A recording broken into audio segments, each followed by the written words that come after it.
ওরে আল্লাহ এ প্লাস পাওয়ার জন্য বানাইছে, আর আপনার ছেলেকে এই এ প্লাস গুলারে নিয়ন্ত্রণ করার জন্য আল্লাহ বানাইছে।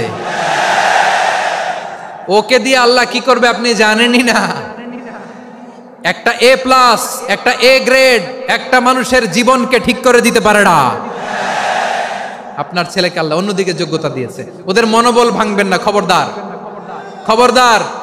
ছেলে মেয়েদের মনোবল ভাঙবেন না। যাকে দিয়ে যেটা হবে তাকে দিয়ে সেটা করতে হবে, তার প্রতিভাকে সেভাবে কাজে লাগাতে হবে। তাহলে বাংলাদেশ আমাদের এই জনসংখ্যা জনসম্পদে রূপান্তরিত হবে। আমাদের সরকারের তত্ত্বাবধানে আমাদের 18 কোটি জনগণ দক্ষ জনশক্তিতে রূপান্তরিত হোক। আমরা চাই কি চাই না? আমরা ভালো মানুষ, শ্রেষ্ঠ মানুষ হতে চাই কি চাই না? ওই জাপানিজদের মতো সৎ, ওই ইউরোপিয়ানদের মতো কালচার, আমাদেরকে আল্লাহ তাআলা কোরআন সুন্নাহ অনেক কিছু দিয়েছেন। যেহেতু বর্তমানে আমরা দেখছি তারা সৎ, তাদের মধ্যে ভ্যালু আছে, সেগুলো আমাদের মধ্যে আনার দরকার আছে না নাই?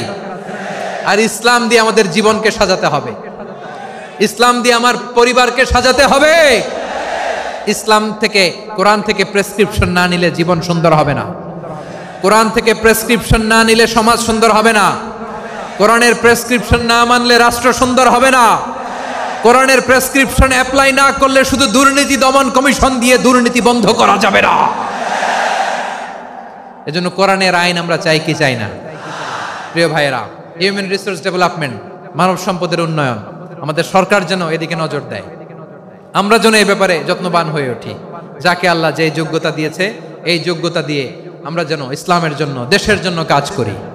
আমরা যেন আমাদের স্কিল ডেভেলপ করি, আমাদের পটেনশিয়ালকে ডেভেলপ করি।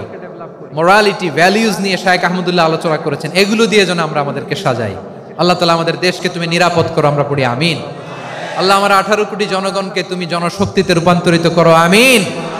আল্লাহ আমরা হাতে হাত রেখে, কাঁধে কাঁধ মিলিয়ে, ভাইয়ে ভাইয়ে যেন এই দেশকে গড়তে পারি, আল্লাহ তুমি তৌফিক দান করো, আমরা পড়ি আমিন।